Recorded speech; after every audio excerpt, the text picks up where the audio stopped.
into all of that. Yeah, let's go. Boy, imagine if Tony read the chat. Yep, read the chat.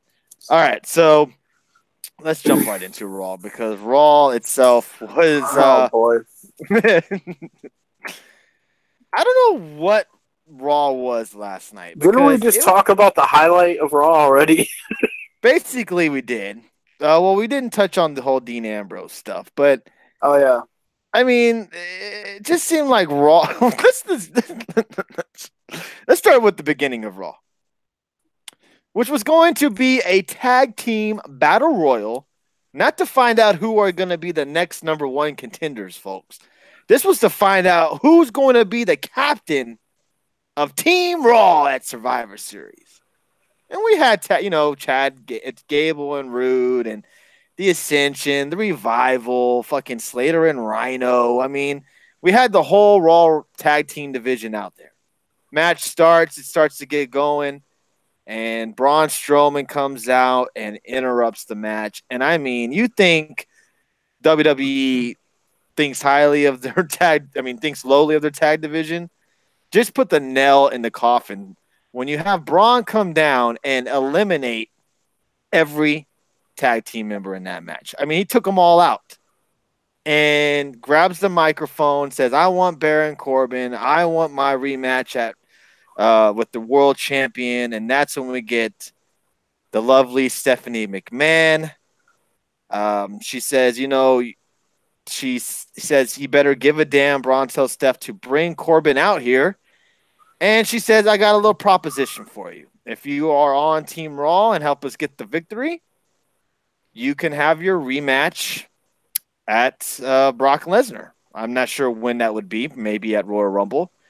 And he can also get his hands on Baron Corbin. But the stipulation was that he cannot touch Baron Corbin until Survivor Series. He also threw in there, though, that I'm assuming either with the match or Corbin that he gets to pick the stipulation. So look for Corbin and Strowman at TLC, probably in a match. Yeah. Yes, we just talked about Raw.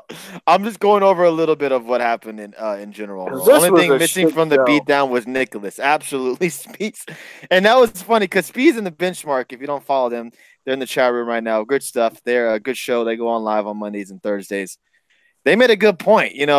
This man won the tag team champions with a kid at WrestleMania. And he basically could have won it last night if he just picked a random kid from the crowd. But anyways, what did you think of the opening segment? Because we also had Ronda Rousey come out and said she doesn't have to wait for Survivor Series to get her hands on Becky, which she didn't was going to attack Stephanie McMahon, which made no sense to me. Corbin tries to stop her, and then she lays out Corbin. Barely. Anything you got out of that opening segment other than Ronda getting physical with Baron Corbin? And she could barely get him over for that judo throw. So that said something to me right there. Like, okay. But, yeah, one thing, the whole Battle Royal started in this, and it's like, one thing that comes to mind is what I tweeted last night. It's like, oh, Raw starting with a Battle Royal, said, and Vince is like, Braun. I mean, that's pretty much what it was. Like, oh, Raw starting with actual match. Nope. Yeah. And the sad thing is we didn't really get very many matches. We got last night. 3 matches, and maybe it was 4, but maybe 3 matches in 3 hours. Because I remember it was 10 o'clock, and we only had 1, 2, 3, 4, 5. 5 matches last night on Raw. 3-hour Raw last night. We had 5 matches, and a main event that made no fucking sense other than what we got out of it, I guess. This whole show was bad. I mean, I didn't care for this segment either, but I mean, it was just a bunch of talking. We had I swear, we had 2 5 or 6 minute recaps from last week. I was like, why? Exactly.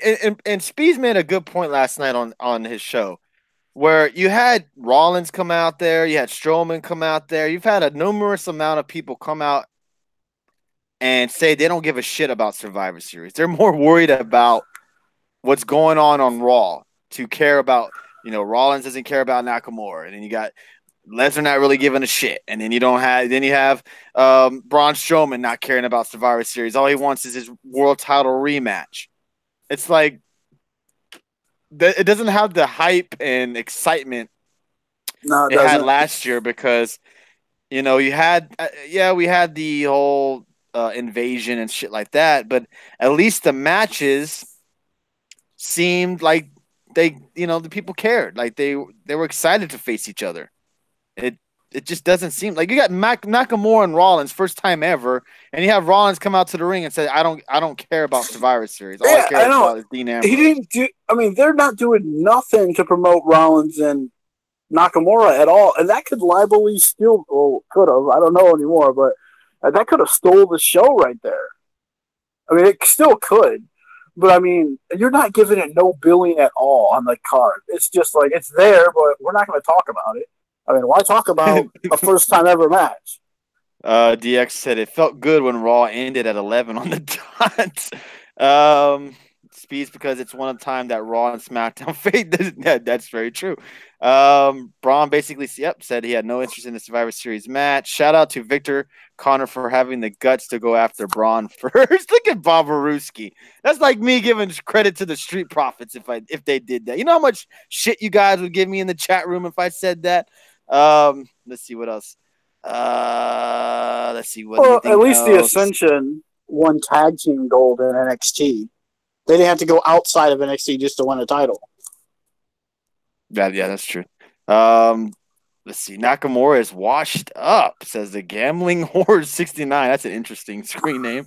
We had Ember Moon and Tamina finally face off. Finally? Well, it's been Nia Jax and Ember Moon for the last like 7 weeks. So now we finally get a freshened match. Ends with Tamina winning. I don't even really know what to say about that match. We touched on Nia Jax enough already. Corey Graves interviewed Seth Rollins. That's when Graves asked about Survivor Series, about his match with Nakamura. And that's when Seth says it's going to be a hell of a fight, but he doesn't give a damn about Nakamura. He's focused. He'll be focused on Nakamura on Sunday, but now he wants to know why Dean Ambrose did what he did. So Dean Ambrose is backstage in the parking lot of all places, on top of a car, sitting next to a fire barrel to stay warm, because I'm sure he was out there for a while waiting for Rollins to get the cue. Dean says he used to think that being in the Shield made him stronger, but instead it made him weak. Dean says the burden of watching his back made him weak, says it's a new day, and that's when he put on the New Day shirt. I'm just kidding. Dean throws the Shield vest into the barrel of fire. And then he put on the OVE shirt. That's what this reminded me of, like an OVE promo. I was like, wow, where's Sami Callihan at? Speaking of washed up, how about HBK versus Daniel? Wow. Gambling Whore? You must know something about this show, because you're taking shots at Shawn Michaels, and I don't like it. Let's see. Speaking of Shawn Michaels, Tony, he's going to be on the ENC pod this week. Yeah, that's a definitely must. And also, if you haven't already, go out and buy the Marine. Was it 5? Is it 6? Marine 5? I don't fucking know. Marine 5 or 6. I'm not sure which one it is, but HBK is in it. So that's a good reason to go and buy it. Not because of the Miz, but Becky Lynch, the man, is in Becky it too. Lynch is in it. So if you're a big Becky Lynch fan and you're upset you won't be able to see her at Survivor Series, what better way to check out Becky Lynch with Shawn Michaels and go buy the Marine? I think it's 5 or 6. It's one of those. What's the name of it? The Marine. 6. It's 6. Marine 6. Okay. 6.3. Dean also said he needed to burn it down when talking about his pat. Look at Bliss. I like that. Anything you got out of this? Are you excited for this feud? Do you like this new Dean Ambrose? He finally speaks on what or why he said basically the Shield made him weaker. I mean, I like this promo of Dean because it felt more like Jon Moxley from the Indies. That's what it felt like. It didn't feel like Dean Ambrose, WWE Dean Ambrose. It felt like that. And that's what a lot of fans I didn't follow a lot of his stuff. Recently, I've been watching a lot of his old stuff with Sami Callihan. which is really good stuff. And and it just reminded you of a lot of his old stuff. That it had that same feel to it. What his promos were kind of like, kind of where he's all crazy and whacked out, and that's what John Moxley was. I think I'm saying his last name right. I tweeted out, was this his best promo he's ever done? And a lot of people were saying yes. Mostly people were saying it is Indies days. You even posted a video. Yes, I know who that is. Red Sox fan, get the hell out of here. So a lot of people said not his best promo ever, but his best promo ever in the WWE. So I don't know what we're gonna get with this. Basically, probably gonna get them two facing each other at TLC in some type of a gimmick match, of course. TLC. I know we do our prediction show on Friday, but do you expect Dean Ambrose to get involved in the match at Survivor Series? I would think that's the only way, that because Dean's going to be in his head or something.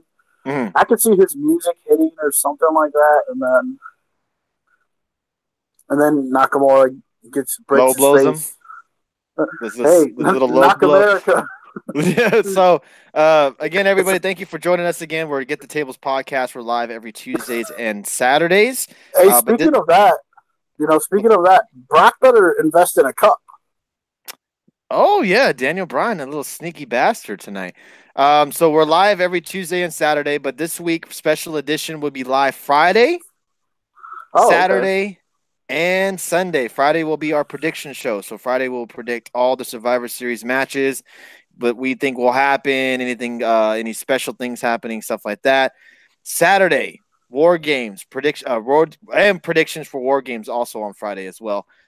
War Games post show on Saturday will be live, and in Survivor Series post show.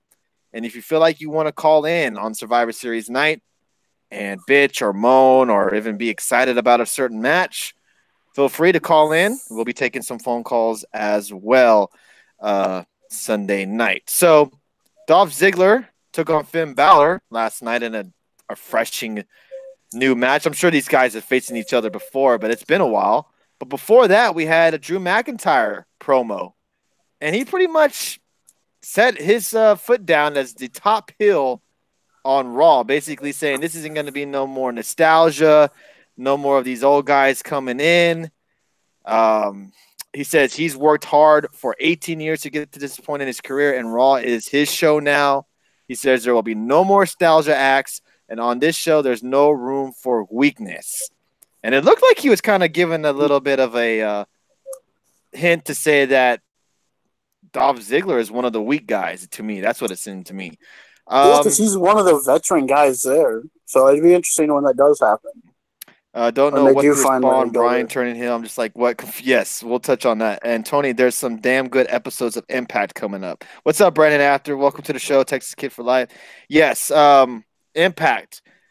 I've heard some good stuff over these Vegas tapings. I didn't read any of the spoilers, but I heard some pretty good stuff goes down. So, as I know, we don't touch on Impact as much as we used to because of the time change, but we try to keep y'all guys as much informed about Impact on our Saturday night shows. So, all you Impact guys that came in and followed us, and did all that for us, we do appreciate that. We do really. I was going to say maybe we can touch a little bit on Impact on the Friday show. Yeah, definitely. That's a good idea, Dave.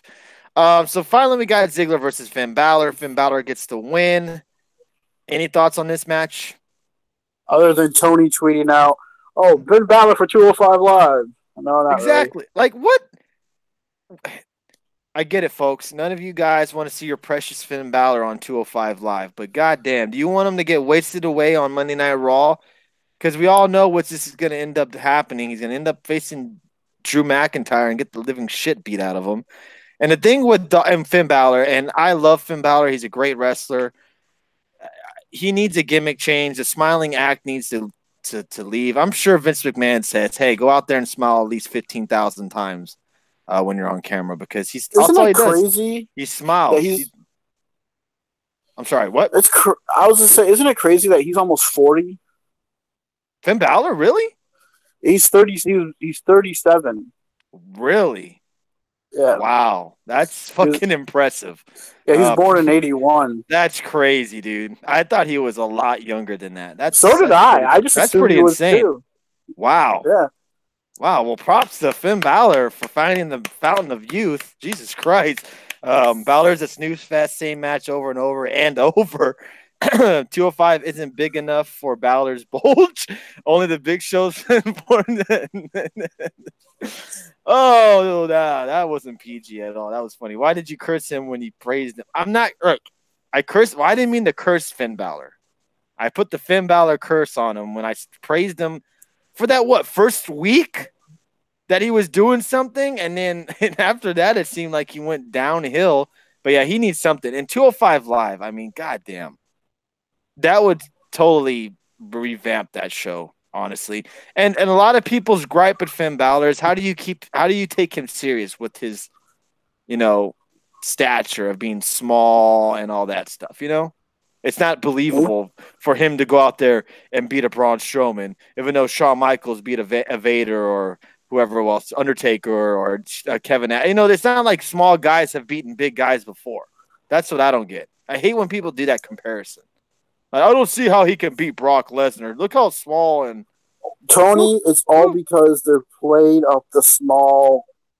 You know, they're playing up that whole the underdog. You know, the smaller guy. You know, when they finally do it, which on Raw it seems like it's a running theme or it never happens, and when it does, it's a big whoa. You know, it's just like when you still there.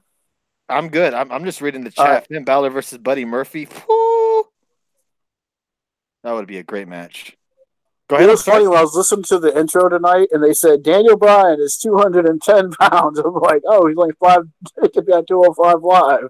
He's keeping that weight up so they don't put him on 205 Live. Scarlett has an exposed coming up on Impact. Oh, I'm definitely Well, gonna have too bad to. it's not live. Rey Mysterio also best Big Show. Yep, Want he to see also beat Nicholas. Kevin Nash Yeah, he also in beat Big. Yeah, I WCW. mean, what? I don't get the small. It's wrestling. Like we all know, it's not real, right? We all know that they're not really throwing punches and doing it. It's Well, entertainment.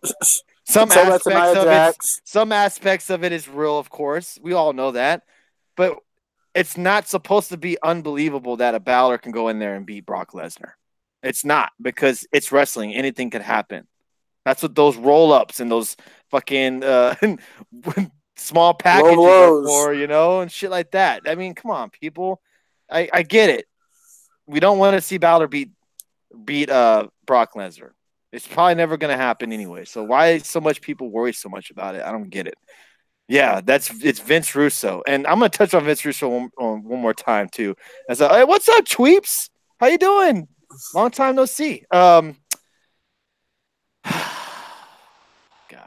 And I would say Dean Ambrose has marked himself as the number one heel, not Drew McIntyre. Really? Wow. Yeah. What about you guys in the chat room? Who's the number one heel on Raw? Serious question. Dean Ambrose or Drew McIntyre? As we touch on the Raw, I'm not even going to touch on the Riot Squad promo because that was ass. And what happened afterwards was even worse. We had the Raw Tag Team Battle Royal to find out, everybody, who's going to be the captains of Team Raw. It ended up being Rude and Gable. But so who cares? I mean, seriously, all the teams are in the fucking match. I mean, what was the point of the Battle Royal? Couldn't you just draw a number? I mean, I'm looking at the graphic and they show it. What is this, just to get on the front of the graphic? I mean, seriously, every team was in the Battle Royal made the team. It's like, this was just pointless. We had two matches that were absolute pointless. This Battle Royal match was absolutely trash. You know, I'm gonna say one thing. That Rude and Gable finisher is pretty awesome. The neck breaker moonsault move that they did, I like that. I like that. And if they can make Rude and Gable a legit tag team, they still don't have. I think it can work. I think these two guys can work, man. I think their styles mesh with each other very well. You have the athleticism of Gable, and you have the technician or whatever you want to call Bobby Roode, the old style type of wrestler, and Bobby Roode. Dude, I feel like no, it could work. I don't, because the only team that legitimately has a shot at beating AOP for the tag titles is the guys they're facing Sunday. They're not even in the same show.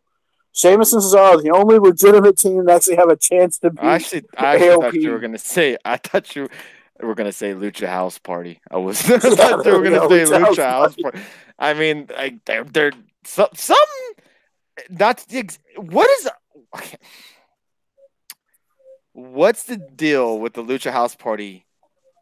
Always fucking with the revival. What's the deal with that? Is that going to be a future feud, and we're going to see the revival and Lucha House Party on main event for the next couple of weeks, Probably. and see I the mean, revival constantly lose to the Lucha House Party, who you barely know got what's any going to pop last happen? night. This is what's going to happen. Grandmaster League is going to take off his mask one night after they beat the revival again, and it's going to be Cody Rhodes under there. That's what it's Oh going to be. shit! Actually, Cody Rhodes. it's gonna be T.J. Perkins. It's gonna be T.J. Perkins under the mask. So yeah, Gable and Rude are your captains of the Raw tag team. Who gives a shit, honestly? They put the Lucha. Like, how bad is it to be Heath Slater and Rhino that the Lucha House Party members made it to the Survivor Series tag team, and you So didn't? did they, didn't they? Oh, they did? No, Oh, they're okay. not on the team. They're not Oh, on they're the the team. only team then who They're didn't the make it, only who's in team the that battle did royal. not make it. Exactly. That's funny. Well, Next we this is had obviously to me. Team SmackDown's winning this battle royal. I'm sorry, or this. I hope it's not a battle royal, but they're definitely Jesus. winning this match.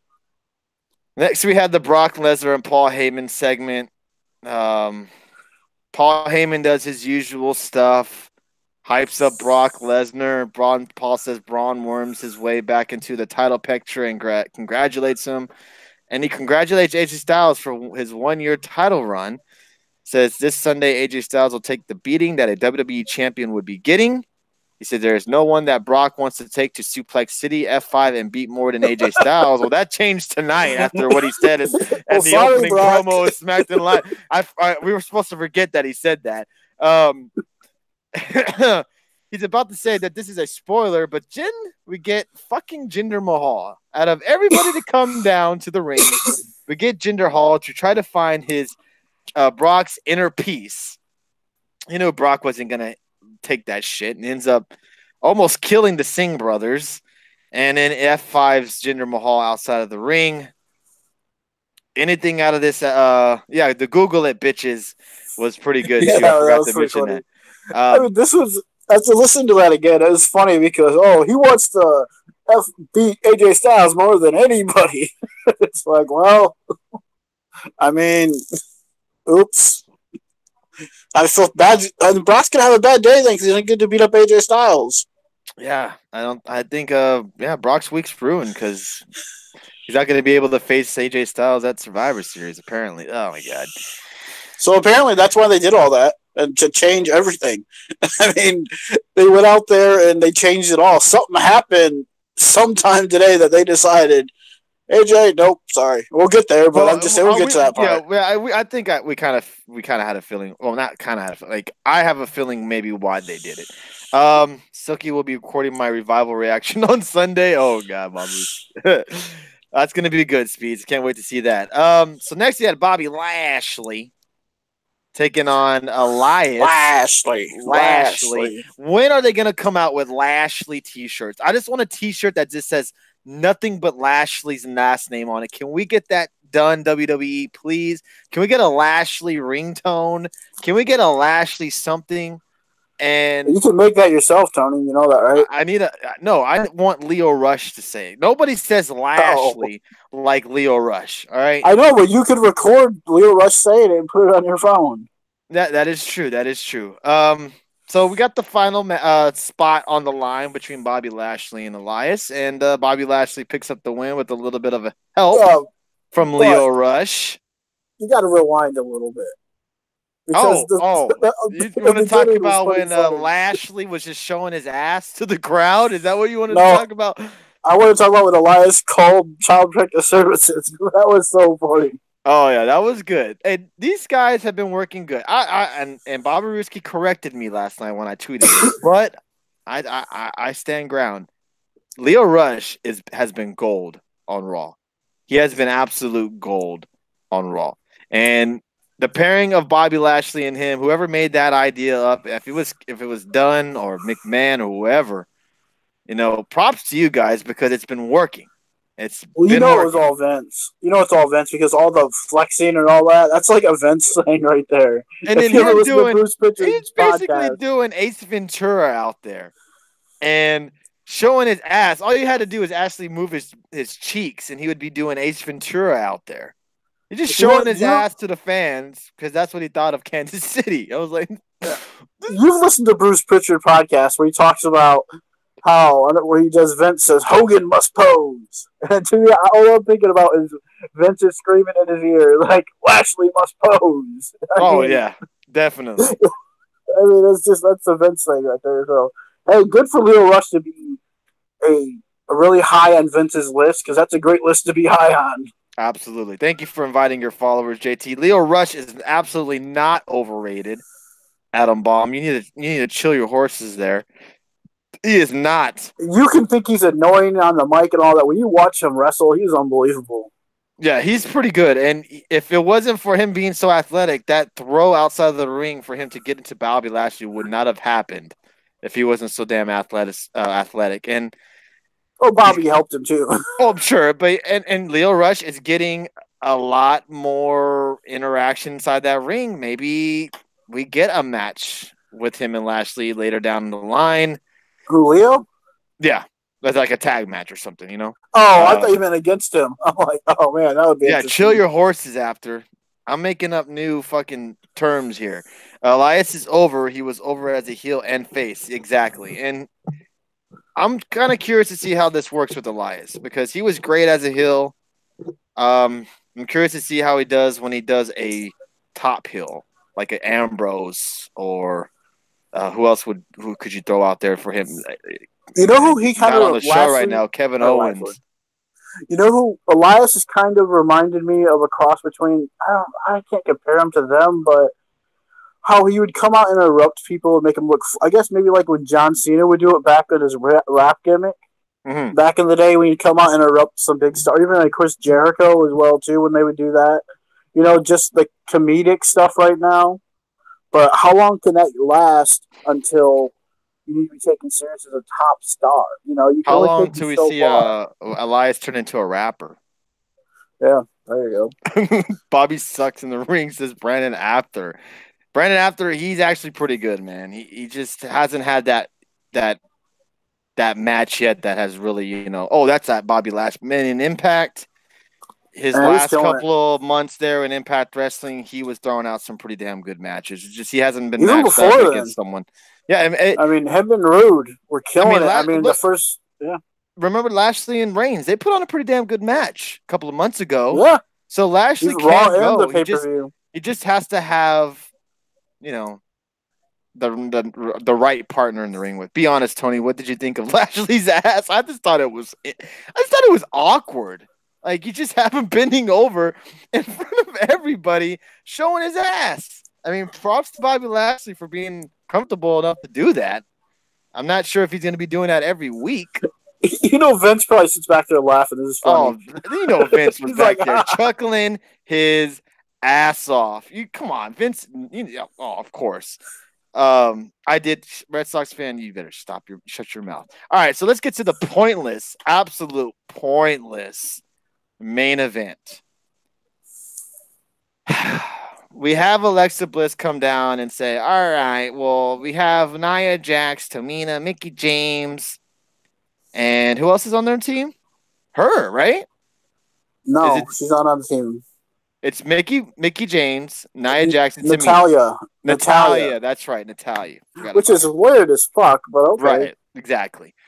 So she says, well, I need one more member, so they're going to wrestle it out. And the winner of the match gets to be on my team. Well, it ends up being Sasha Banks and Bayley. And I'm thinking maybe we'll get a curveball. Maybe Banks loses. She finally loses her cool. She finally just turns heel on Bayley for good. No more hugging. No more of this and that. No more her playing with the wacky inflatable two men. We just get the boss Sasha Banks. Nope, we didn't get that. We ended up having Team Raw just come in and attack all the women. And Alexa Bliss ended up saying, well, I didn't want any of these two women. I'm just going to pick Ruby from the Riot Squad. So the main event meant nothing other than what we got after the main event, of course. So basically, it was a pointless main event.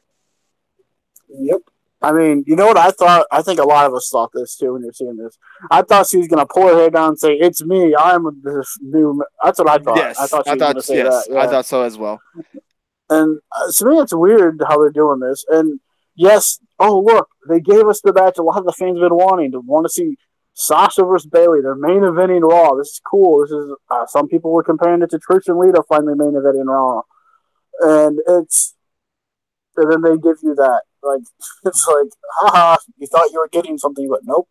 I mean, have they even, since it started, have Bayley and Sasha even been on the team? Maybe Sasha was, but it's like, how can you not have two of your most popular women, Sasha and Bayley, representing Raw? I don't know. You always have the heels run this team for some reason. It's always the heels running the team.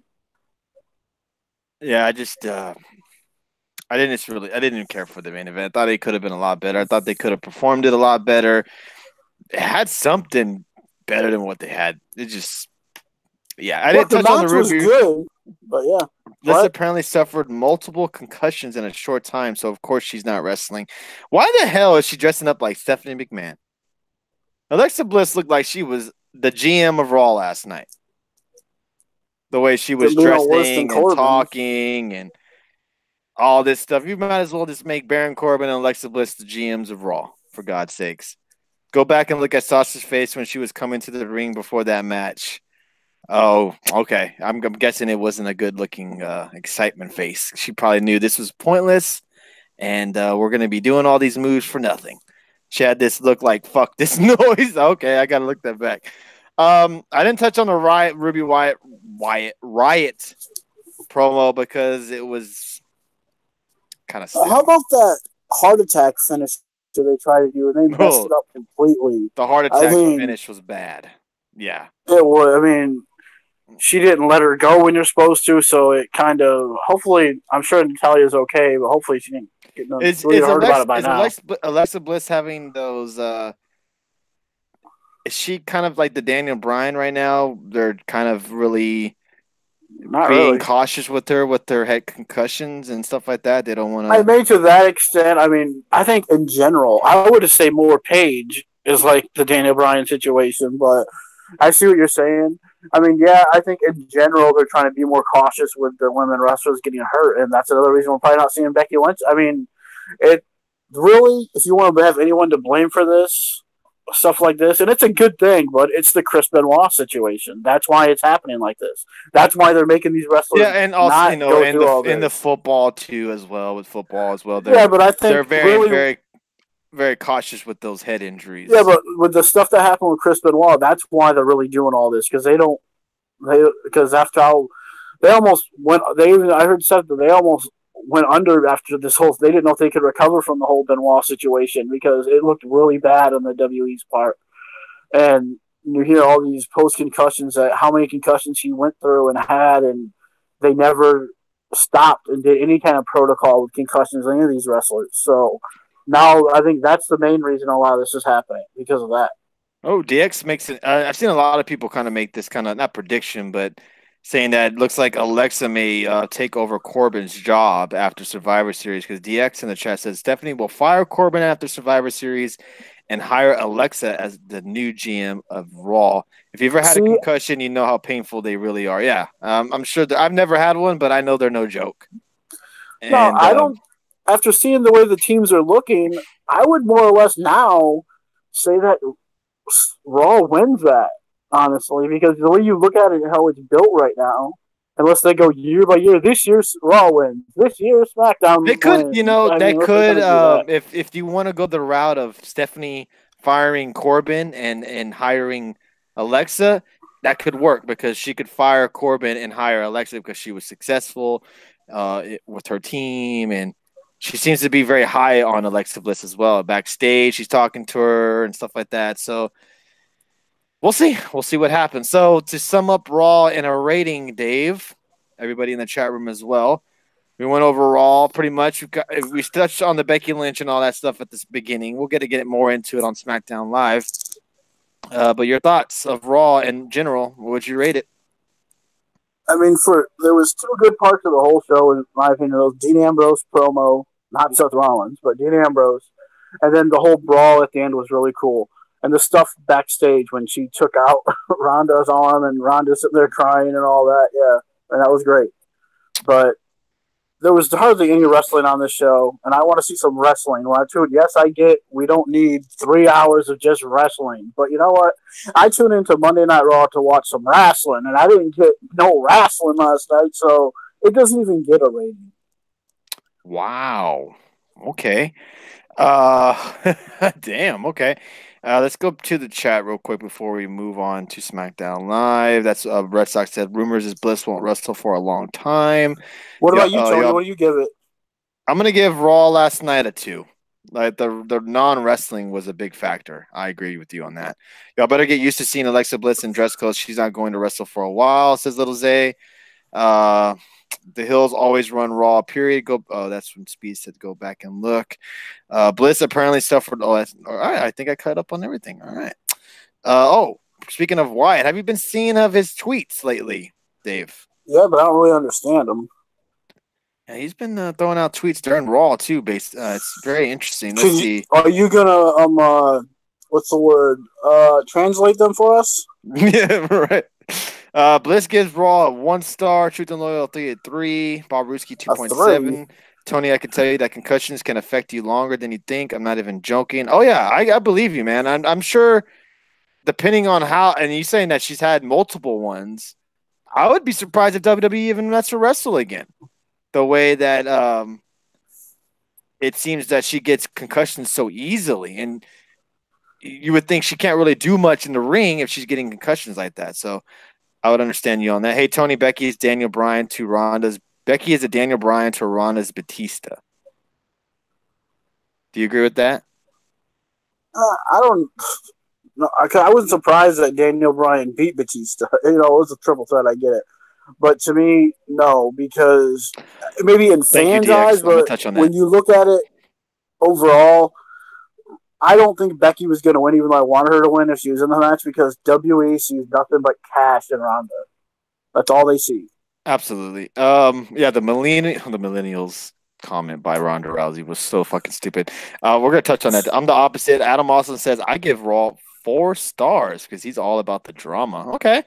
Now, Dude, what the hell? Ronda Rousey, after tonight, should take a break from the microphone. Seriously. I would take a break from the ring because she keeps injuring people. I wouldn't be too against that, but seriously, after tonight or Monday night, excuse me, Vince, it's time for her to not talk and just fucking wrestle. Let her just kick ass and take names, because the millennials comment and just the way. Is it me that when she talks, you look more at her facial expressions than what she's actually saying? Because I do. I always look at the faces she makes, because she always makes faces when she talks. If she's angry, she'll make an anger face. If she's happy, she'll make a happy face while she's talking. I don't get why. And one thing I really hated when Nia and Naomi walked up, she's all like smiling and giggling with them. I'm like, why? I mean, she doesn't. It's just, I don't know. And I was praising her, and you guys know that I was very giving her props after WrestleMania. I was doing all this, giving her, defending her, her in the ring and stuff like this, and it just hasn't been playing out too much. She has the goofiest facial expression. Exactly. That's all I can stare at is what kind of facial expressions she's making. When she talks, it sounds like she was crying. She needs to be mute like Brock. Exactly, truth and loyalty. I need my avocado on toast. Oh, Bliss Funny, you're funny, dude. That's funny. I see that she has potential. Like we cannot say that Ronda doesn't have potential, but it's not working right now. And you're right. Becky Lynch is most likely going to probably lose a Sunday night. All right, And she's a millennial. I mean, what the yeah, they're both millennials. Like, it made no fucking sense, Ronda Rousey. I don't know if Vince told you to say that, but goddamn, that was stupid. Yeah, I know. Speeds, you've been one of the hardest ones on Ronda Rousey and funny at times. All right, so we go to SmackDown Live. Thank God, a good show. And we have the champ that runs the place. Well, actually, they kind of, they explained what happened to Becky Lynch and explained that she is not cleared to wrestle on Sunday due to a broken face and a concussion thanks to Nia Jax. They replayed the footage. They showed everything. They showed the punch. They showed everything. So the one thing I hope that doesn't come out of this is that they skip a Becky Lynch and a Becky Lynch and Ronda Rousey feud for this Nia Jax and Becky Lynch feud. Because you know how WWE does. They take that stuff and they run with it. I wouldn't be surprised if we see these two ladies feud down the road and they bring that up. I wouldn't be surprised. But we had AJ Styles make his way to the ring and says for the second year in a row, he steps into the ring with Brock Lesnar as a Survivor Series for 371 days. AJ has defended the WWE Championship against the best WWE has to offer.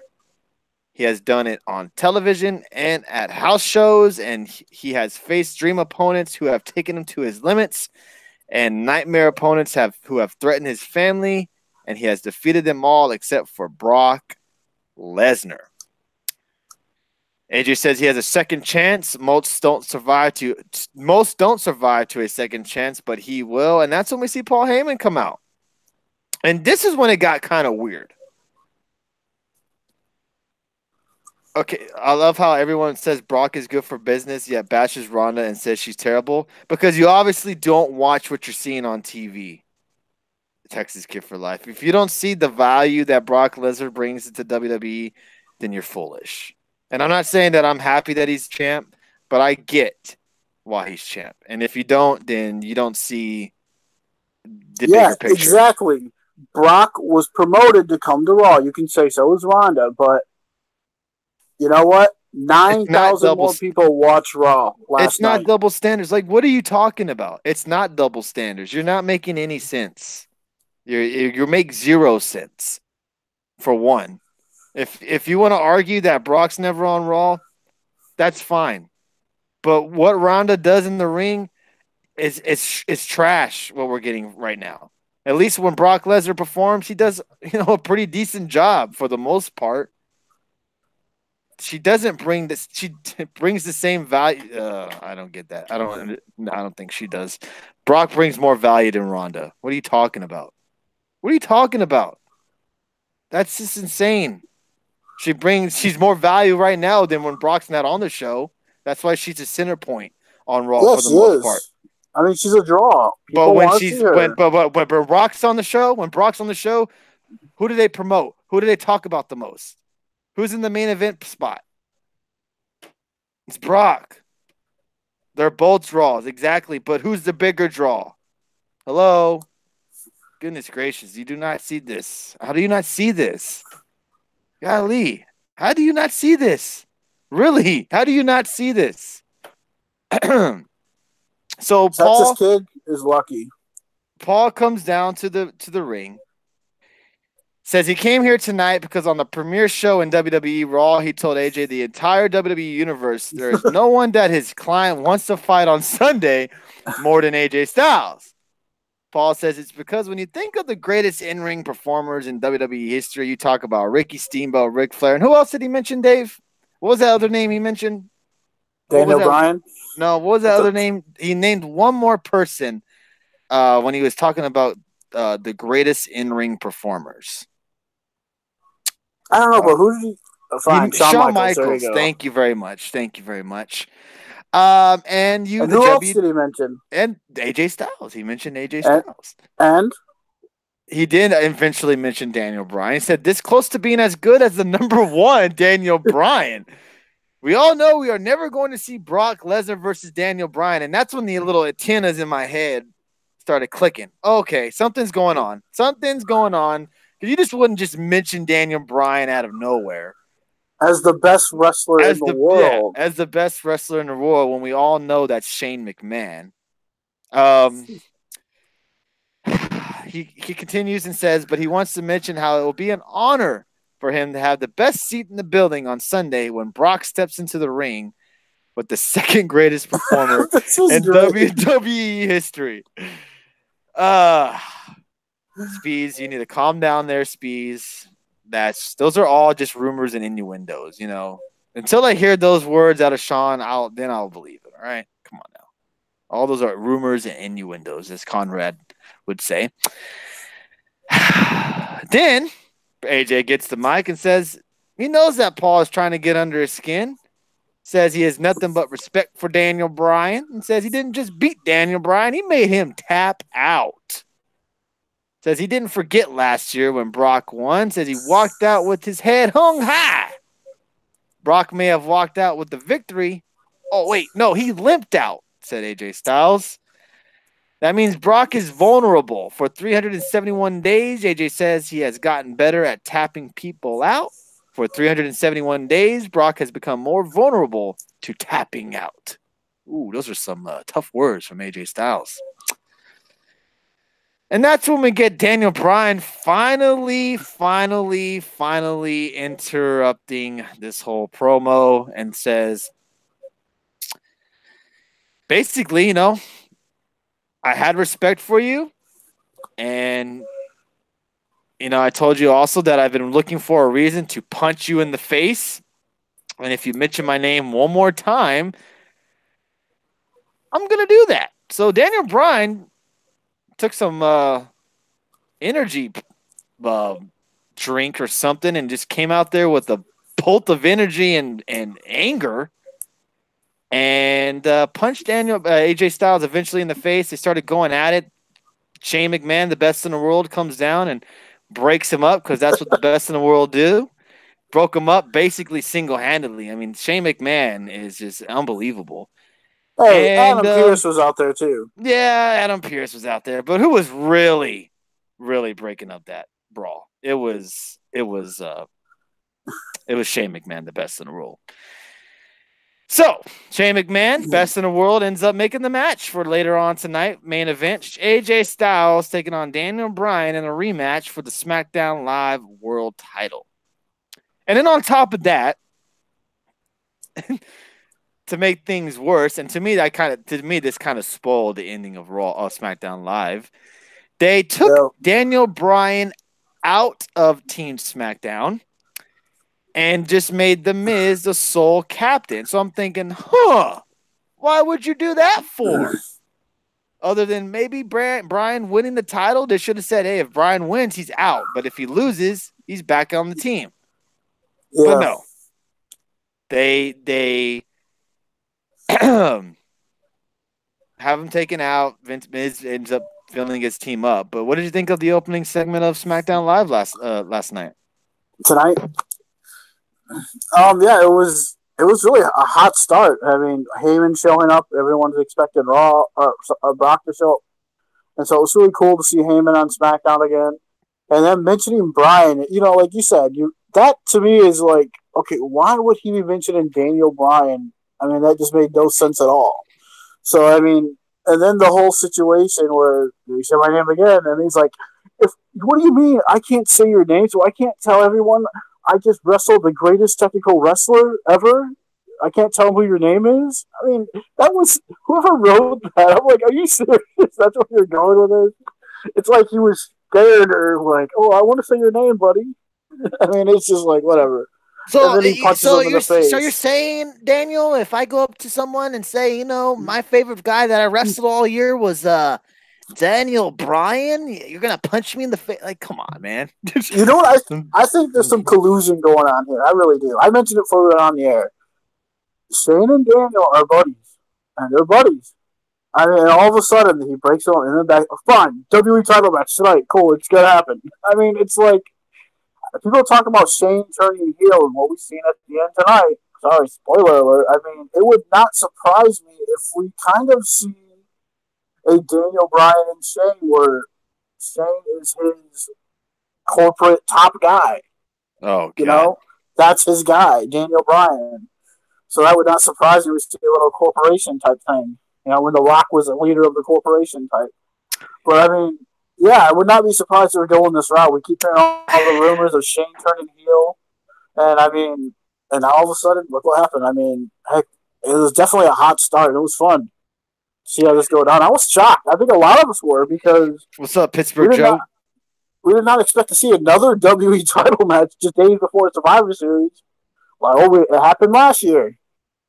Yeah, and so definitely interesting. Definitely got you sticking around excited, for SmackDown Live because usually, if you thought the SmackDown Live Go show was going to be as good as the Raw Go Home show, you probably would have changed the channel. Ella Chica says in the chat room that she is going to Survivor Series. So that's awesome. I hope you have a great time. And if you have battery after the show is over, pop on the Periscope. We'll be live right after Survivor Series, giving our post reactions to the show, and also we'll be taking some phone calls as well. Let's see. Adam Baum wants me to read. Tony just took a sip because he knows my comment about HBK was true. No. I fell asleep on SmackDown. Was it good? Young Graf, was SmackDown good? Not only was it good, but we got a new world champion. Let's see what else in here. Chat. Fun fact: the Brawl made HBK lose his smile. What an asshole!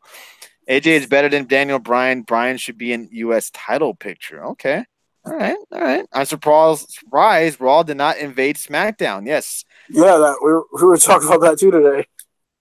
Yeah, Jeffrey Cross, you were just saying that. You could see it coming, in my opinion. Didn't think it was coming tonight. Yeah, you just having Paul Heyman just mention Daniel Bryan's name out of thin air, which is kind of fishy to me.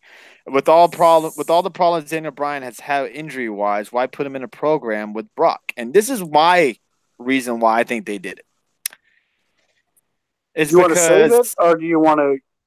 No, I'm going to say it now because to me, the whole thing was about first time ever. Matches that we're going to first time ever see. Becky Lynch and Ronda was, I think, the match a lot of people were probably most looking forward to seeing. Maybe Styles and Brock was also because of the match that they had last year. But for the last couple of years, especially with Daniel Bryan, it's been a dream match for a lot of wrestling fans to see him face Daniel Bryan. And I think they probably weren't maybe seeing that type of reaction that they thought they were going to get with the rematch between Styles and Lesnar. And they think with Bryan and Lesnar going, they're going to get a little bit more buzz and a little bit more people checking out Survivor Series now. That's my opinion. I could be wrong. You know what my opinion is? And you might be right, too. I'm sure that has something to do with it. But this is for me, and I'm just going to think this no matter what. We're going to go back a little bit. All we kept hearing for the last few months, dirt sheet writers, Observer, everywhere. Daniel Bryan is not seen as a main event top guy anymore. He's just seen as another wrestler. Fast forward tonight, Daniel Bryan's your WWE champion. Suck it, dirt sheet. You mean suck it, Dave Meltzer, right? Yeah, pretty much. Later, Speeds. Thank you. I mean, because they're all saying that. Daniel Bryan isn't a top guy anymore seen in the WWE. Oh, eat your words now. Yeah, it's definitely how the times change in just a couple of months. How Daniel Bryan was nothing and just a B+ player, and now he's. I know. According to them, yeah, they're like, oh, he's not even a top guy anymore. Now he's in the main event of Survivor Series. Apparently, it should be the main event. I would think, at least. So, what do you guys in the chat room think about this? Do you want to go ahead and touch on the match between him and AJ Styles? We had Daniel Bryan. You want to go over the other stuff of SmackDown first, or no? Sure, why not? We had Andrade Cien Almas take on Jeff Hardy, one-on-one match. Jeff Hardy gets the win. Quick thoughts on this? I mean, I'm starting to agree with Alex now. I mean, what Alex has been telling us, Andrade is having these good matches, but he's just losing them all. And he's not. Yeah, he's a guy they see as who put on a good match with somebody, and then he loses. So I mean, I feel bad because he's kind of right now when you look at it. Yes, he's had some good matches with AJ and Daniel Bryan and Rey Mysterio, but it's just the same thing. I can see OBS acting up a little bit on the Periscope. It needs to stop. It needs to stop right now. OBS. Did you see my comment about Crown Jewel? I did not, Catino. Let me see if I can scroll up and see it. Isn't it funny? Everyone thought Daniel Bryan's gonna get punished for not going. No, I can't see it, Catino. Write or rewrite it if you don't mind. I can't scroll up that high. I do not see it. All right, it's almost like AJ didn't go to Crown Jewel and Daniel Bryan did. No, DDX in the chat room asked. I'll ask this last week. I'll ask it again. Is Almas a jobber now? I would have to think so, right? I don't go to the. I don't know about jobber, but I don't know, man. He's pretty much a jobber. Like he goes out. He's a guy that you know that you're going to get a good match out of. Yeah, but that's not a jobber. Yeah, but okay. A jobber is a local guy who comes in and gets beaten in 30 seconds. Here's my question for you. When Andrade's having a match, other than maybe who's a guy on SmackDown Live that you know he's gonna the Colognes. I'll just throw them out there. Yeah. If he's wrestling 90% of someone on that main roster, you have to go in with that match feeling he's gonna lose. Yeah. Because they don't really have nothing for him. That's a job, man. They don't have nothing. Yeah, they don't have nothing for him, honestly, because they don't know what they're doing. He's not losing like in 2 minutes. No. So I don't know if you can technically call him a jobber. At least he's having matches. I mean, Nakamura, Sanity, is he a talent enhancer? Is that a better word for it? He goes out there and he has tremendous matches with these guys that, you know, like a Rey Mysterio from last week. Jeff Hardy's match this week was pretty good. Do you think Bryan would have gone over if he went to Crown Jewel? Oh, no. Not over Styles, no. Oh. No way. No. I mean, he didn't go and look at his reward tonight. Sure. Not at all. But he's better than most of the roster. Exactly. I agree with you, Red Sox fan. I'm not saying that Cien Almas is bad. And I'm very high on Cien Almas. Yeah, he's either off of TV for a while or losing like 90% of the time. Exactly. I'm very high on him. Almas is a really good wrestler. Like, go back and watch him wrestle Rey Mysterio. That match was fantastic. No. That move that he did outside the ring with Mysterio was insane. This dude has insane athleticism. He can go in the ring. You know what's keeping him back? It's fucking his language barrier. He can't talk. You can tell that's probably, and I don't understand why they can't just give the mic to Vega. They have to have these guys drop their few one-liners onto the microphone. Almas doesn't speak very good English, so that's probably why he's not getting the proper push that he rightfully deserves. Go back and watch Almas and Gargano from NXT TakeOver. That was a damn good match. Hey, what's up, Mic Drop? Haven't been able to get on during lives, dude. Hey, well, appreciate you popping in when you can. Appreciate you dropping in, man. Just be safe on those roads, man. The weather is getting shitty.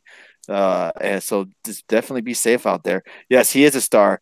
I'm thinking the plan was for Bryan to get the belt at Crown Jewel, but he didn't want to go. I don't think so, man. I think the whole Becky Lynch, kind of what the Roman Reigns stuff did, the Becky Lynch injury just took everything on a tailspin. And they felt like AJ and Brock isn't a big enough match. And I'm not disrespecting AJ Styles. It's because they faced each other before. If this was a first time ever, I don't think they would have done this. I don't think they would have dropped the title off Styles. I think they would have just went with Styles and Lesnar. First time ever, they could play off that match. People may not be so excited for that match as a first time ever with Daniel Bryan and Brock Lesnar. I think they are, though. I think a lot of people wanted to see the match. Because when Bryan was hurt, he kept saying, that's the one match I always wanted to have is to face Brock Lesnar. It's just weird that it was definitely last-minute decision-making.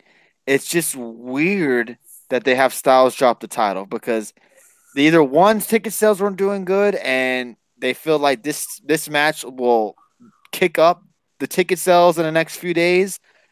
Maybe Styles is dealing with some type of injury. We have no idea idea about. I don't know. It's just speculation. It's just odd.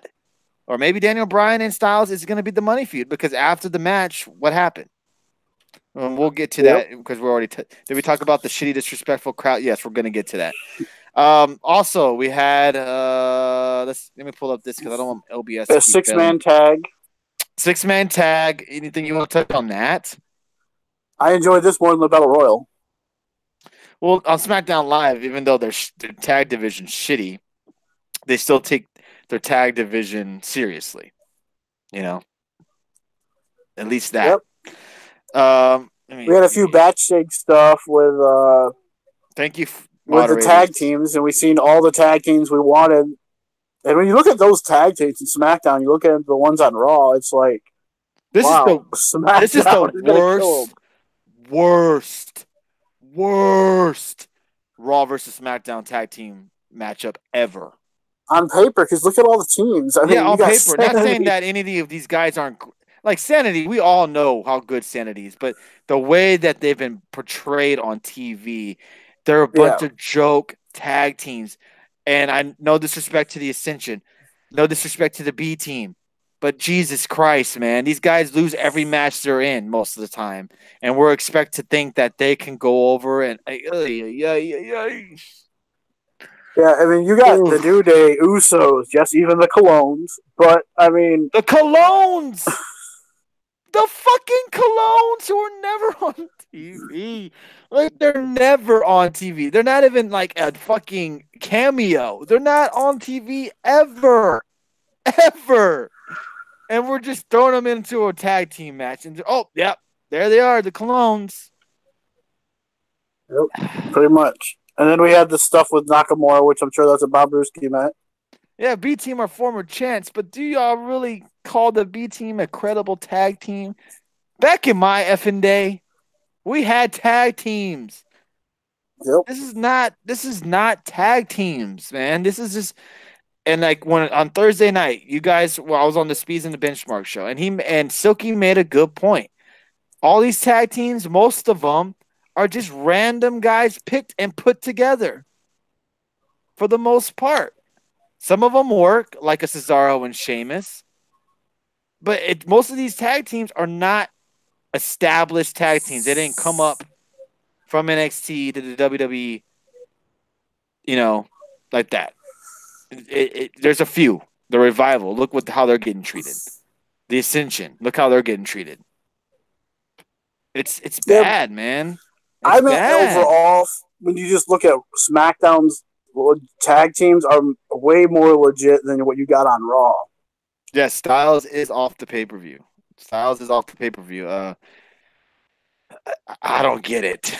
I'm thinking, I don't know. I don't want to speculate that he's injured or something, but it's just weird that either one of them, if they lost, was going to be taken off the Survivor Series. Those are one of your big guys. Like, you would think they would want them on the show. Yeah, it was just strange how they just removed Daniel Bryan from that team completely, and then, but it's all yours now, Miz, and then everything they did last week was for nothing, and now it's like, it's weird how they did all that, because we had that whole, with Daniel Bryan's ending tonight, and now all of a sudden something changed. I'm curious to find out what happened. To me, and Too Sweet Podcast is in here. I think Styles is hurt. Something is up, because you would not just have him drop the title a week before Survivor Series, unless one, he's hurt. I haven't heard anything about ticket sales being in jeopardy, or they haven't been very good. I haven't heard any of that. I haven't heard SmackDown ratings have been bad. I mean, this man's been the champ for over a year. And in the week before Survivor Series, a match that they've been hyping, they're just going to have him drop the title. Something's up. He's either injured, and then he's off of the pay-per-view in general. So it's just like it reads he's hurt or something's up. We thought the same thing though last year. Like, his gender, ticket sales were down. It was being reported, but Jeff Hardy, people thought, like, is Ginger hurt? Because why all of a sudden do you do all the promos for the match and then just cut it? They did the same thing last year.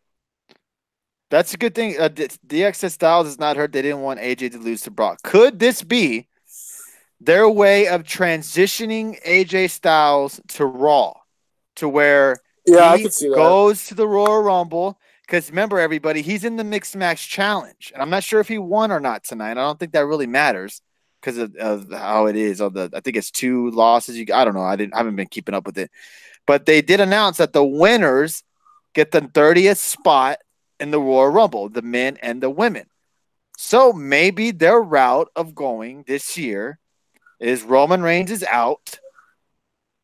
AJ Styles is our next big guy in their eyes that they think that could take down the beast. So maybe Brock keeps the title to WrestleMania and Styles wins the SmackDown Live Royal Rumble. Says I didn't That's get not. my shot. I didn't get my shot at Survivor Series. I want my shot at WrestleMania. Brock versus Styles. And then Seth Rollins challenging for the spot. He beats him, and then he goes on to do it the week before Royal Rumble. Bye, Texas kid. You won't be WrestleMania. missed, brother. You won't be missed. We don't listen. I respect everybody's opinion in here. You may not agree with me on some things I say. You may disagree with me on some of the things I say. And that's what makes us wrestling fans. I'm not going to disrespect your opinion at all. But when you see things so damn one sided, that's not a wrestling fan. That's a mark. Okay? That's what you call a mark. And Texas kid, you are a mark for Seth Rollins. Okay? That's why you don't like our show.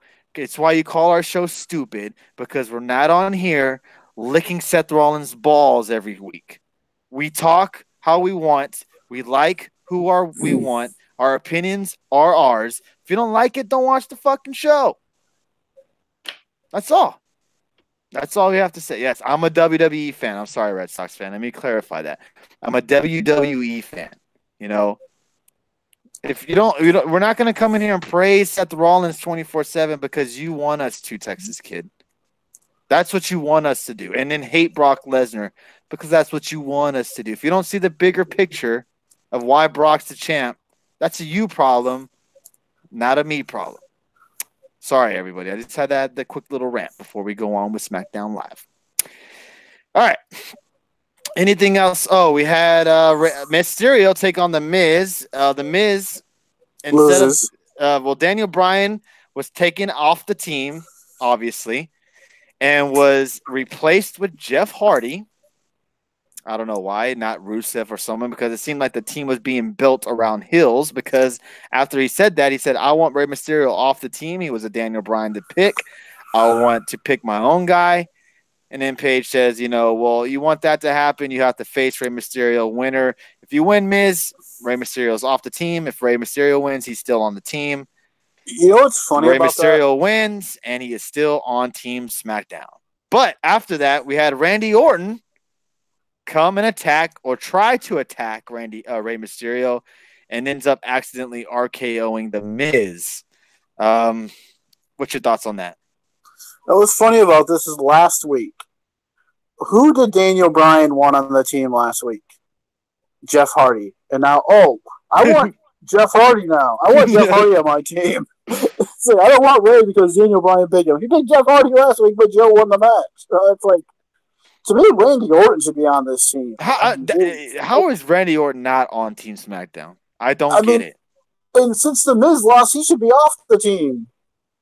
Yeah, it's just weird how things are just being booked right now by the WWE. It's like I told you this before. They want you to forget that they say things sometimes. And tonight was a pure example of it. Again, thank you, Mods, for being on top of everything with the porn bots tonight. I really do appreciate that. Y'all guys have been awesome and amazing since I made y'all guys moderators. Y'all have been kicking ass. Really do appreciate that for watching the show, commenting on the show, and then monitoring the chat. That's a lot to handle. I appreciate you guys doing that for us. Oh, yeah. Where is Randy? It looks like he's going to be feuding with Rey Mysterio. I don't really get why he's attacking Rey. Has he even kind of clarified why he's doing this? Well, they had a match at Crown Jewel and he lost. He's just like a Jeff Hardy. I think that's why, when he was saying Jeff Hardy, all the fans love Jeff Hardy, and all that. And that's why I went after Jeff. So now I think it's the same thing with Ray.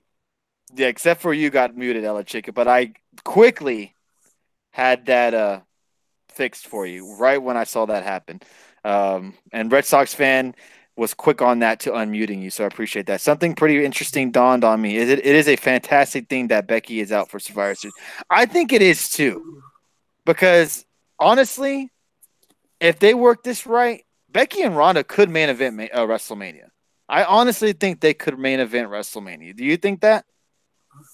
Yeah, I'm surprised that it wasn't. Everyone kept saying it was going to be Charlotte and Ronda for so long, But now I think the match everyone wants to see. Now, I mean, after last night, everyone really started seeing Becky in a different way.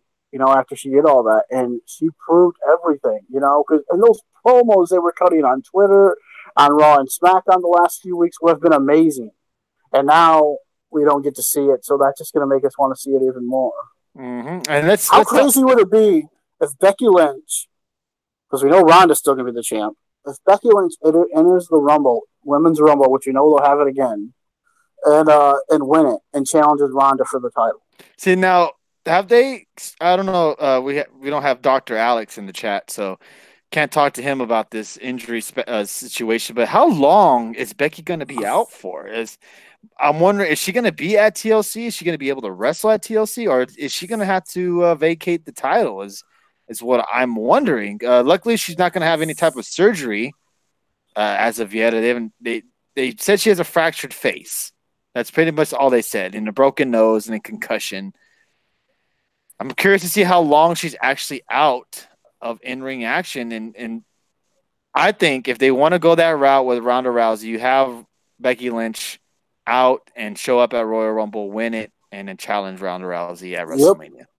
I think that just has fucking it written on the wall. How awesome would that? The last image we saw of awesome Becky was her tapping, destroying Ronda. Now I agree that it should be, yes, main event WrestleMania, man.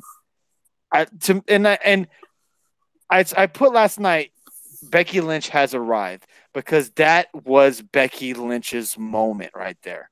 Not the promos that we've been getting, not the heel turn on Charlotte. Last night was Becky Lynch's night.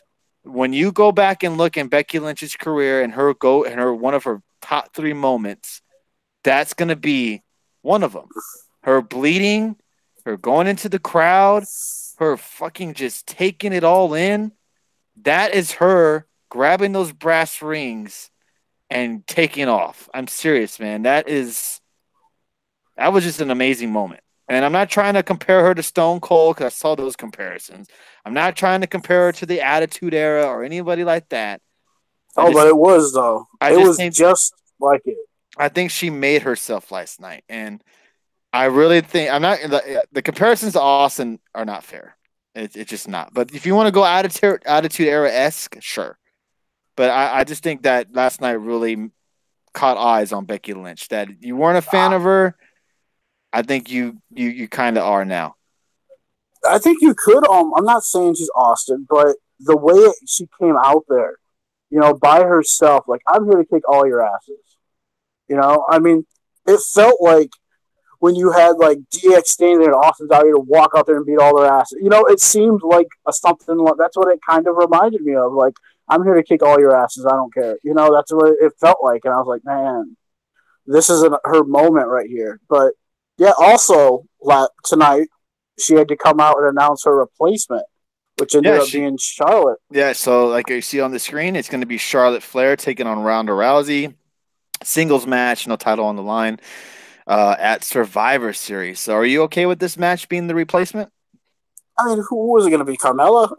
Asuka would have been an interesting choice, I thought. Yeah, Asuka would have been interesting, but why not make her put the title on the line? I mean, she's not a champion, so why doesn't Ronda put the title up?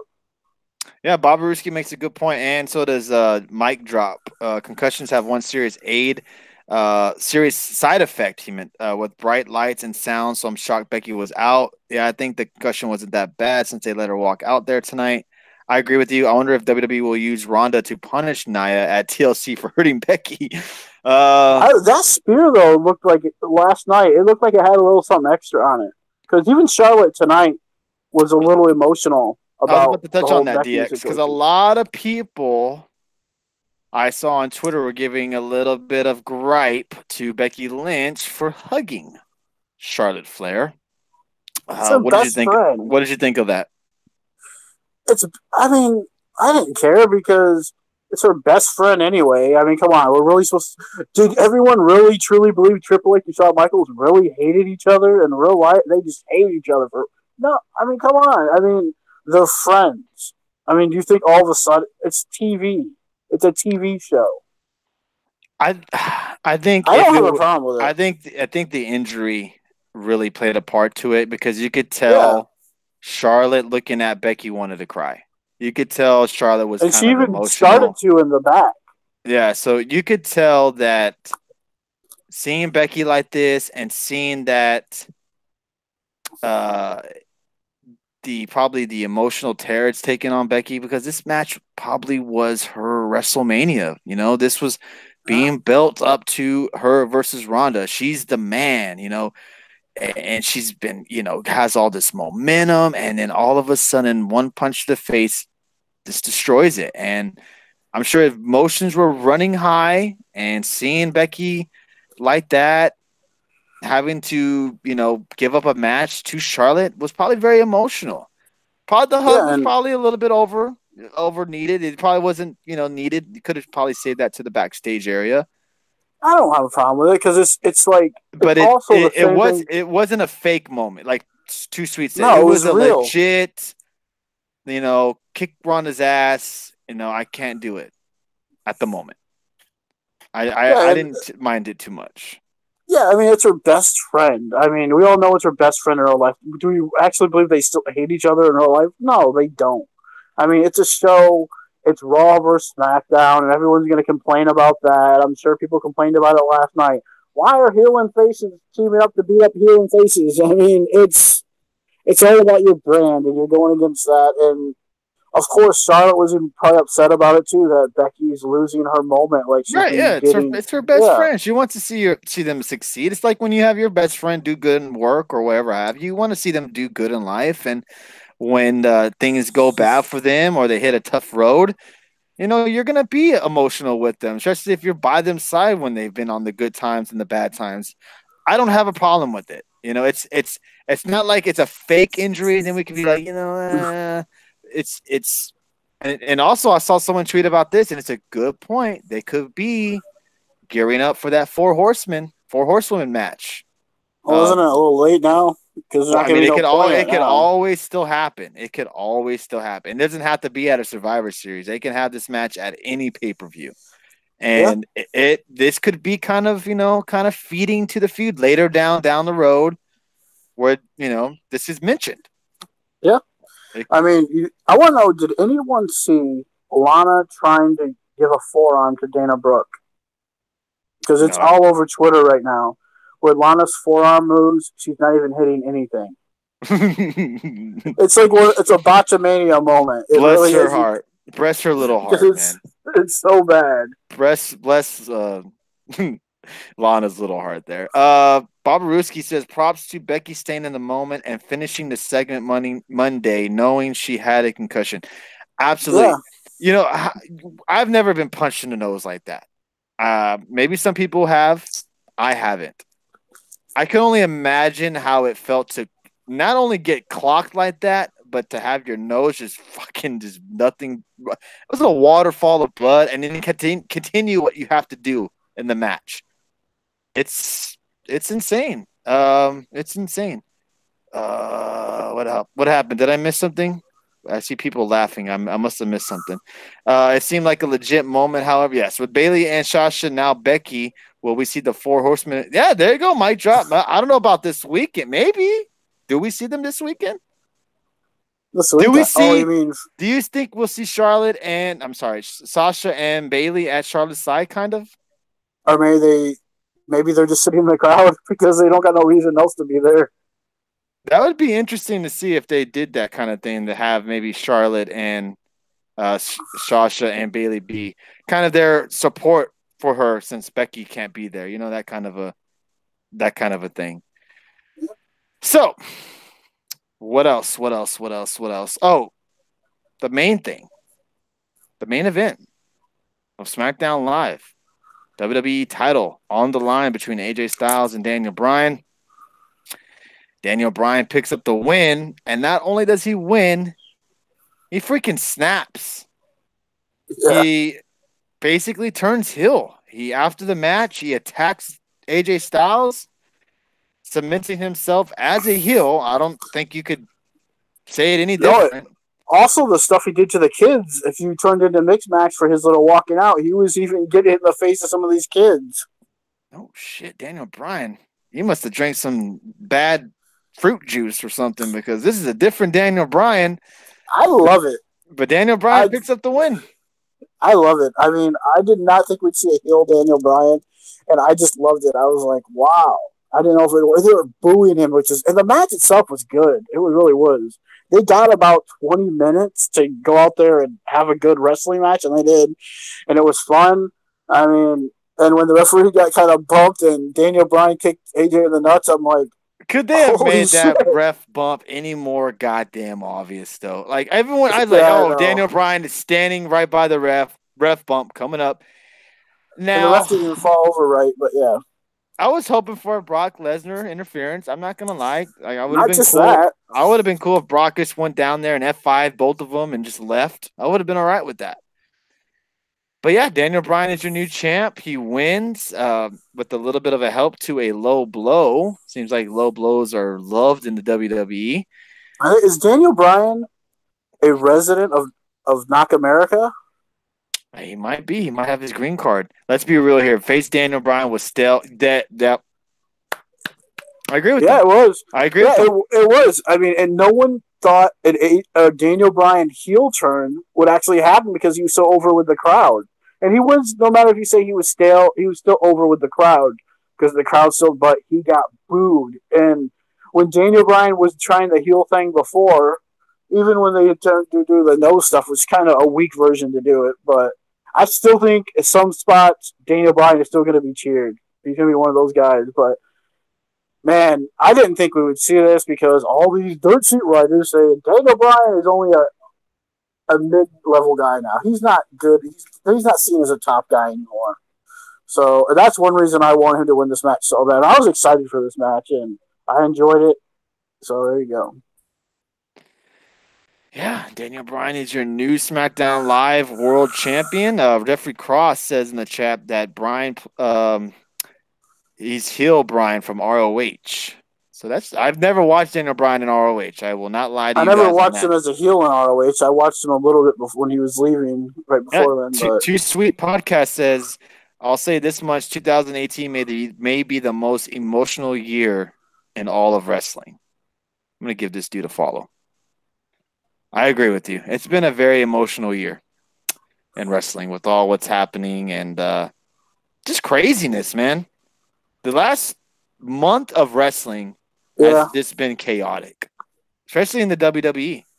And when you look at what happened with Reigns having to leave, and then tonight, I mean, you can't really compare that to this, but I mean, yeah, it's just strange how everything's changed. Like, it seems like ever since that happened, they're re-changing everything.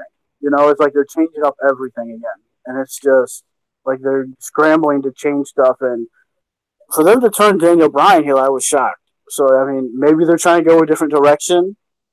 I don't know. We'll see. It makes SmackDown Live a little bit more interesting now. And you know what really sucks? I even tweeted about this. What if AJ Styles main event? He's going to main event for the first time all year, close to it anyway, and he loses, and he did. He lost the title on the first time he's main eventing, defending it. I mean, and they even Corey Graves even mentioned let's not forget AJ Styles beat Jinder Mahal just a few days before Survivor Series last year. And I'm glad at least he mentioned that. In the chat, DX puts, so what was the point of showing their security guards near the exit door if there was no video? Exactly. And I was telling Dave, maybe they did that to kind of keep you more invested into the match, that you won't want to change the channel because an invasion could happen. That's the only thing I could think of. Yeah, and like we were saying before we went on, like, it was just weird because they kept showing it and doing this, and it's like maybe I don't know. Maybe they ran out of. Maybe someone went over in a match. I don't know. Maybe it was weird that no one retaliated from Raw and showed up, and I kept waiting, and like that almost takes away from the match too. And you're like, okay, we're watching this good match. Okay, are they gonna? Someone's gonna come out and just start. Right, you expect something's gonna happen during the match. And I tweeted out I expect shenanigans. There wasn't really much shenanigans other than the ref getting knocked out. So I was wrong on that part. Bobby Ruski says Daniel's freaking journey, though, from being benched to cleared and now fucking WWE champion. Yeah. Yeah, look at that.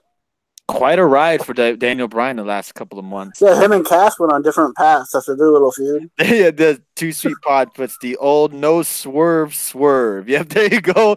That's exactly what it was. Maybe mixed match.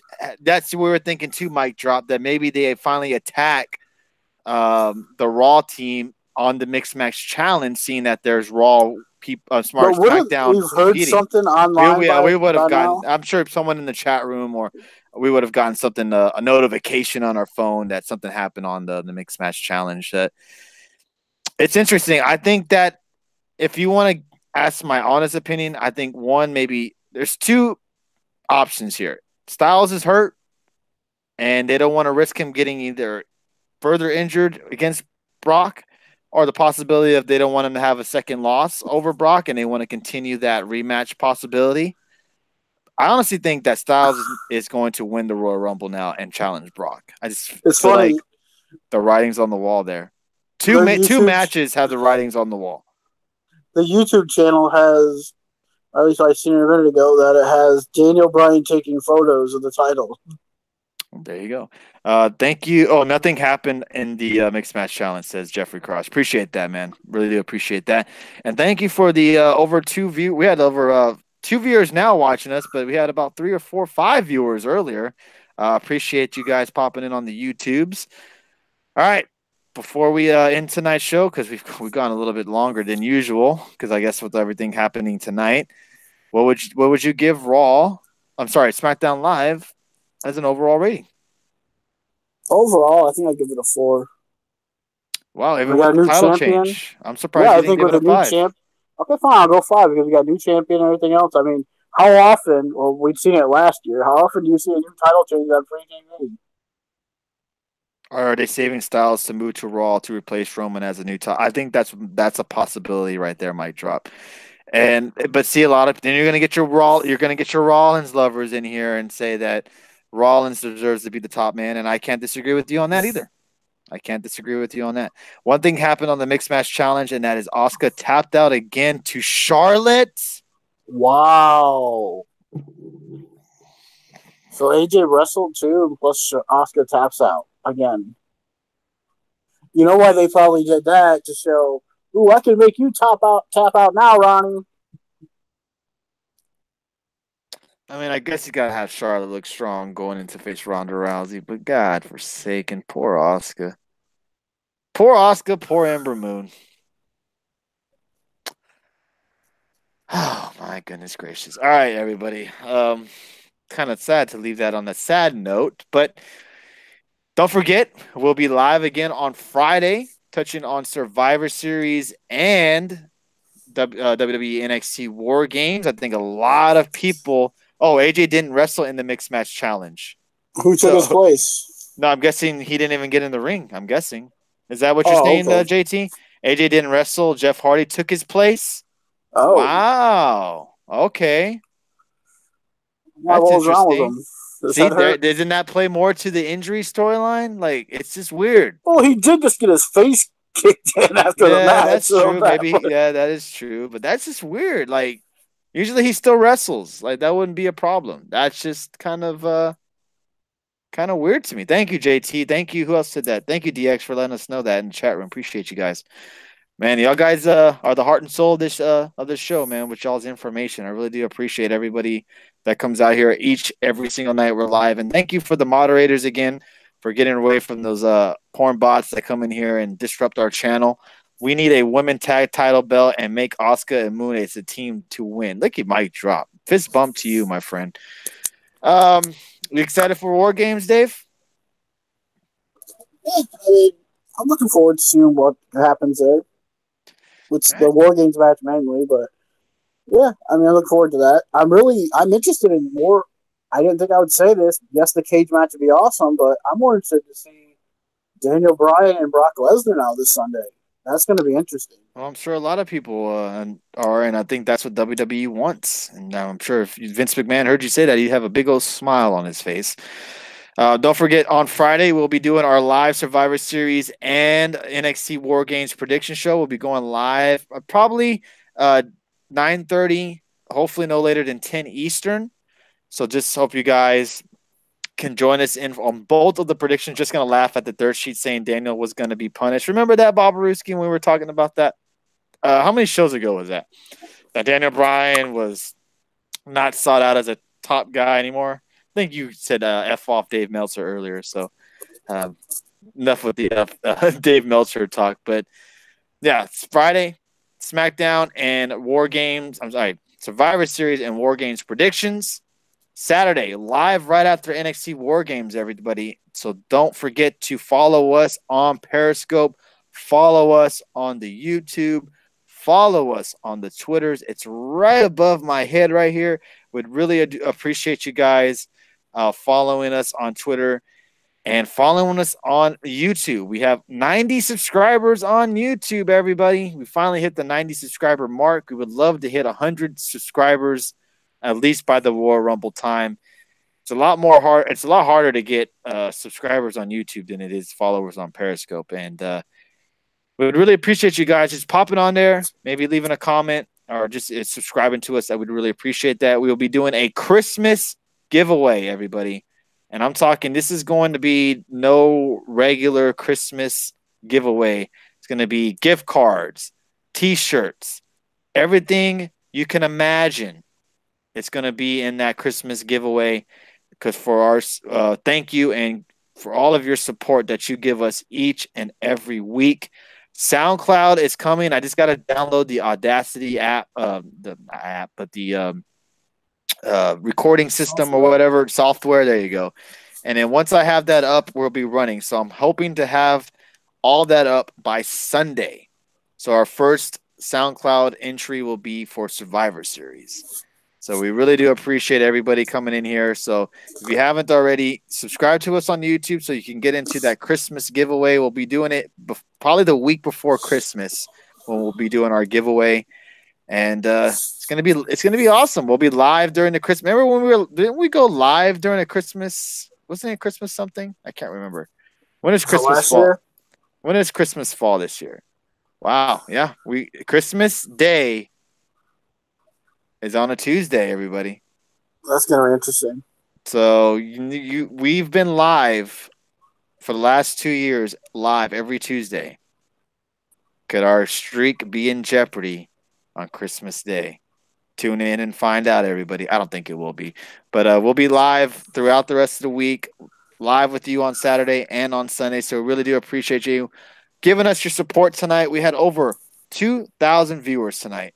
So I really do appreciate you guys coming in here and interacting with us all night. It was a great show tonight. A lot of interaction, a lot of opinions, and it was a great show. Let's give a quick shout out to everybody. We had Jeffrey Cross, Red Sox fan, Will Miller, Kevin, Truth and Loyalty, Bob Aruski, Budweiser, Peckinrod, Jody Mania, England JT, who has a Twitch, everybody. Follow England JT. He has a Twitch.